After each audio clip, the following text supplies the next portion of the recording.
Would you believe me if I told you there's a way to make hard things feel easier? Not magically easy, not effortless, but easier in the way that matters most. Easier to start, easier to continue, and much harder to avoid. Because the truth is, most people are not lazy. They're not broken. They're not missing some rare kind of discipline. They're just using a brain that's built to conserve energy, avoid discomfort, chase immediate rewards, and delay anything uncertain or mentally expensive. That's why you can spend hours doing low-effort stimulation, but struggle to give 30 focused minutes to something that actually matters. Your brain is not asking what's most important. It's usually asking what feels easiest right now. And once you understand that, everything changes. Because then you stop trying to overpower your brain with guilt and motivation, and you start designing your environment, your habits, and your decisions in a way that works with human psychology instead of against it. Here are 5 principles to do exactly that. One of the biggest reasons people avoid hard things is simple. Escape is always available. And when escape is available, the brain uses it. It negotiates. It bargains. It delays. It says maybe later. It says not now. It says you'll feel more ready tomorrow. That's not random.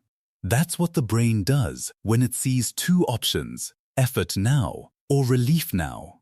And relief usually wins. But something powerful happens when you remove the easy exit. The moment quitting becomes harder than continuing, the brain stops spending energy on internal debate and starts spending energy on adaptation. Instead of asking, how do I get out of this? It starts asking, how do I get through this? That shift is everything. This is why behavioral science talks about forcing functions, constraints that make the desired behavior easier to continue and the undesired behavior harder to choose. In simple terms, you create conditions that corner you into action. Here are 4 forcing functions you can use. First, public commitment. Tell other people what you're going to do. Not because attention changes you, but because accountability changes the cost of backing out. The brain is highly sensitive to social consistency. It doesn't like the discomfort of saying one thing and doing another. Second, financial stakes. Pay in advance.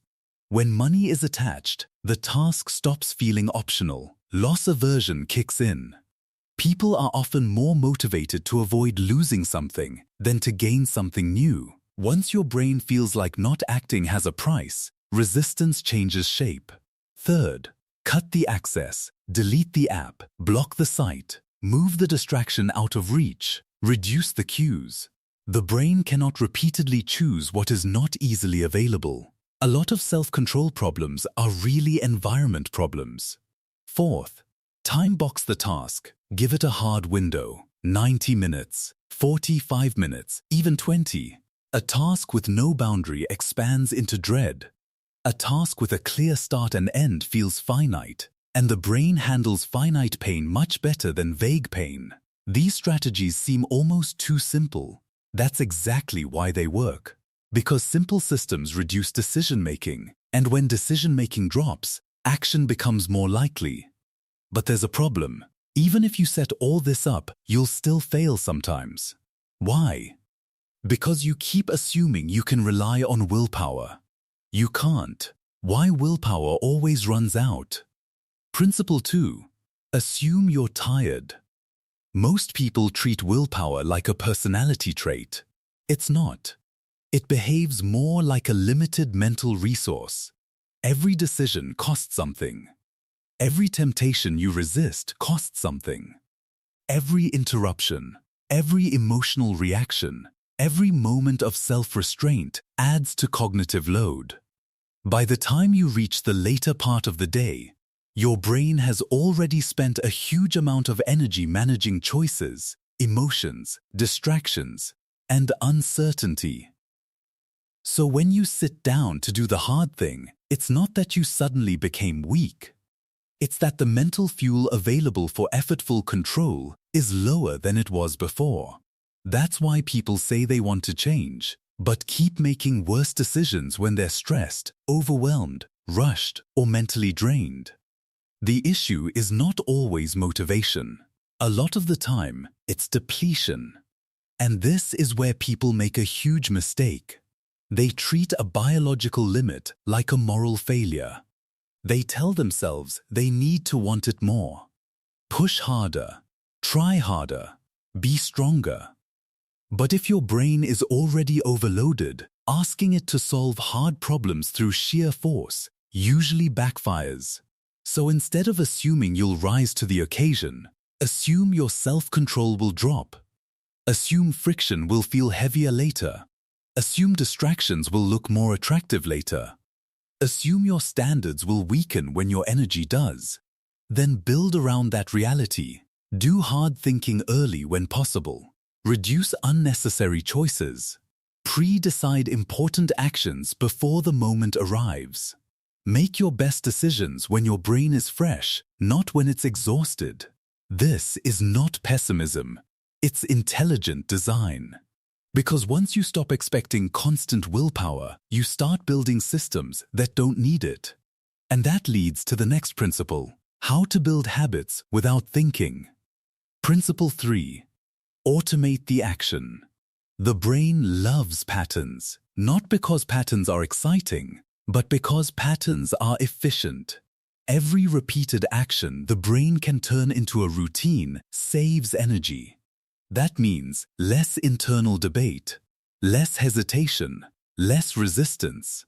The more often you do something in the same context, the less the brain has to decide. And once a behavior requires less deciding, it becomes easier to repeat. This is why vague intentions fail. I'll work out more. I'll study more. I'll be more productive. That sounds good, but the brain doesn't know what to do with vague. Vague creates friction. Vague creates room for negotiation. Specificity changes everything. When you decide in advance, if this happens, then I do this, you remove the moment of choice. That's called an implementation intention. And it works because it converts effortful behavior into a cue-based response. If it's 7 a.m., I start. If I finish lunch, I walk for 15 minutes. If it's 3 p.m., deep work begins. If it's Friday afternoon, I review the week. Notice what's happening here. You're not asking your brain to feel ready. You're not waiting for motivation. You're not opening a debate every time. You're running a script. And the brain responds well to scripts because scripts reduce uncertainty. The less uncertainty around a behavior, the less energy it takes to begin. That's the real value of routine. Routine is not boring discipline. Routine is cognitive efficiency. You use the same trigger, the same setup, the same sequence, the same opening move, and after enough repetition, your brain starts treating the action as normal instead of difficult. That is how hard things stop feeling so heavy. Not because you became more intense, because you became more automatic. Take out the drama, take out the daily negotiation, run the algorithm. But even good routines break sometimes. Because there's something else the brain does under pressure. It forgets. People love to trust memory. That's a mistake. Memory is not a perfect storage system. It's selective, reconstructive, emotional, and easily disrupted by stress, fatigue, urgency, and overload. And the more mentally crowded a moment becomes, the more likely you are to skip something obvious. Not because you don't know better, because cognitive load narrows attention. When the brain is juggling too much, it starts dropping pieces. That's why even highly capable people make simple mistakes. Not because they lack skill, but because skill does not protect you from overload. In fact, the better you get, the more dangerous confidence can become. Because once something feels familiar, the brain starts assuming it doesn't need external support. It says, I know this already. And that's exactly when details get missed. This is why systems matter. A checklist is not a sign that you're incapable. It's a sign that you understand how attention actually works. When you move critical steps out of your head and onto paper, onto a screen, or into a fixed process, you free up mental bandwidth. Now the brain doesn't have to remember everything, it only has to execute. That matters more than most people realize. Because when memory is carrying too much, performance drops. When systems carry the load, consistency rises. You can use this in your own life. Make a daily execution list. What must get done today? Make a direction list. What are you building toward this month? Make an identity list. Who are you becoming this year? These lists are not about being rigid. They're about reducing chaos. They give your brain structure.